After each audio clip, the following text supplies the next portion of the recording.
Hi, I'm Argolfump with a review of Sirena, and I think that's how it's pronounced. It could be Sirena, and I believe that's a Latin word for mermaid. Unless I'm mistaken, it is used in my video game, A Mermaid Mission Titanic. So, sorry, I had to drop a little plug for my free game. It's free, you can play it. It doesn't cost any money. Yeah, that's cool too. Anyway, with this book,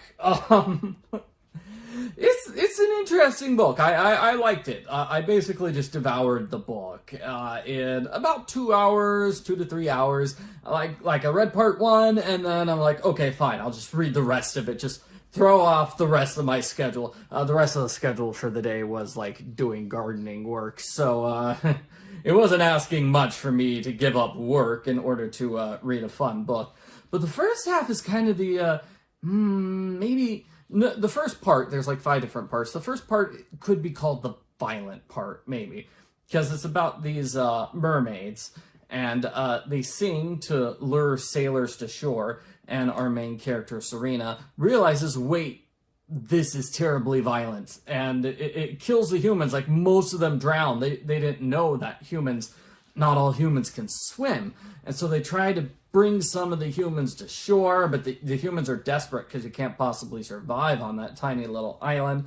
The humans are very angry. They try to attack the siren mermaids, and Serena's mad. She kind of goes off by herself for several days before she comes back, and basically it's just like, we can't do this again. We can't do this again. And when her sisters, there are 50 of the sirens, they want to do it again, she kind of goes off by herself to a separate island. So why are they luring sailors to their deaths? They're not trying to be evil. They just have sort of a curse placed on them that they need to get mortal humans to fall in love with them. That way they become immortal, so they can be like, man, I just read the book and I'm already forgetting. It's not like dryads, it's more like nymphs, like sea nymphs, some sort of flavor of that. We do get like the entire mythological backstory about where they came from, and the sea nymph who really, really hates them as a result. And I'm going a bit too much into depth about this because the sisters don't appear after part one. Our main character, Sirena, goes off by herself to the island of Lemnos, because she basically exiles herself. She's like, hey, there are no humans here. I'll be safe. But what happens? Some humans show up. It's actually tied to the Greek myth of Philoctetes, who is the person who killed Paris, at the end of the Trojan War. And I believe there's a Sophocles play about him. But I didn't recognize the name. It's like, I know there's a Philoctetes in the Disney movie Hercules. I knew that, but I didn't immediately recognize him. So that made the story actually a bit more interesting, to be honest, because he's sort of banished to this island and cursed with a snake bite because of Hera, and he's supposed to die, except Sirena comes. She basically saves his life while he's dying on the beach of snake bite. She kind of drowns, no, she doesn't drown the wound, but she basically punctures it and the pus flows out. It's kind of disgusting. She has to clean it. Basically, every single day, the wound needs to just drain the pus out of the wound, otherwise he's going to die. And, like, she doesn't know those are the rules, but she figures it out soon enough. And she's very shy to actually talk to him and meet him. And according to the myth, this poor guy is stranded on the island for 10 years, but he eventually does meet Sirena, and it's interesting to see them talk to each other and kind of get to know each other because they come from different worlds, and she's, I'd say, a little bit worried. So I wouldn't say that this book is explicit, but it's not for little kids. Like, it does touch upon some adult themes, like, so the premise is that the mermaids become immortal. It's not by getting a man to fall in love with them. It's by getting a man to do you-know-what with them. And, like, there is references to making love. Her breasts, they're mentioned, like, 5 or so times. So I not explicit. The book does kind of skip over the big scene, but definitely, yeah, I'd say middle school or older, probably teen. It's probably just rated T for teen, this book is. So, like, she does sing to get rid of a bear, and he happens to overhear it, and that's the night they have their big encounter. And in the back of her mind, she's wondering, it's like, does he actually love me? Or is he just enchanted by my siren song?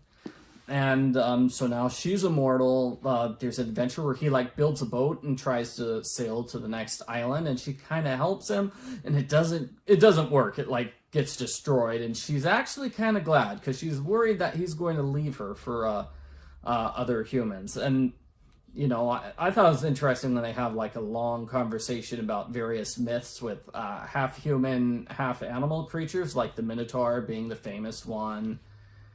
Oh, there was a second one. The centaurs, yeah, centaurs. Don't quite remember the third one. Yeah, but so the time goes on. Their relationship is interesting. They really do love and care for each other, but it does feel like there's a big distance or a gap between them because she's only half human, if that makes sense.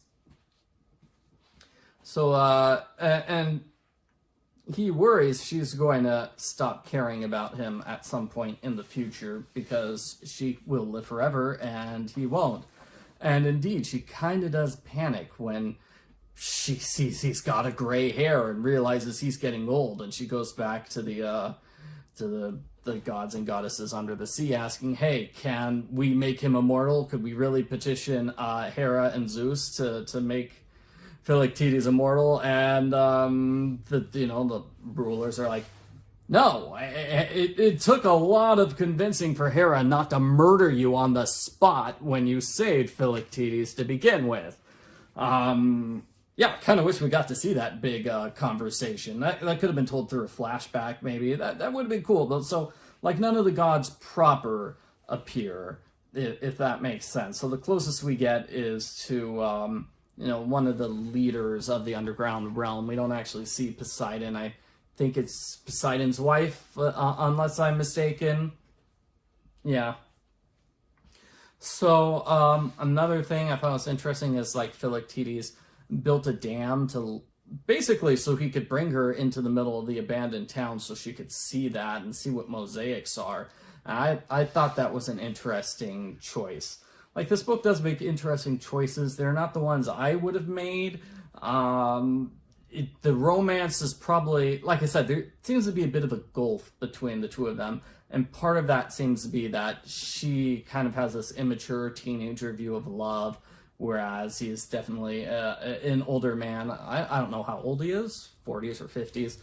But then the final part, it gets into the play, Philoctetes, where Odysseus and Neoptolemus, son of Achilles, I believe. So the two of them show up, basically to get his help, because it's been prophesied that he's going to be the one to kill Paris. So they need him to finish the Trojan War. And there's kind of an out, because the prophecy technically says that it's the bow and arrow belonging to Heracles, which will kill Paris. And so they're like, well, Sirena and Philoctetes basically discuss this at length. And he does give her the option. He's like, if you want me to stay, I will stay. I will just give them the bow. I'll let them think they stole the bow away from me. I'll let them think they're clever and they can end the war on their own. But she decides, no, you really need to be with other humans, even though that means I'll never see you again.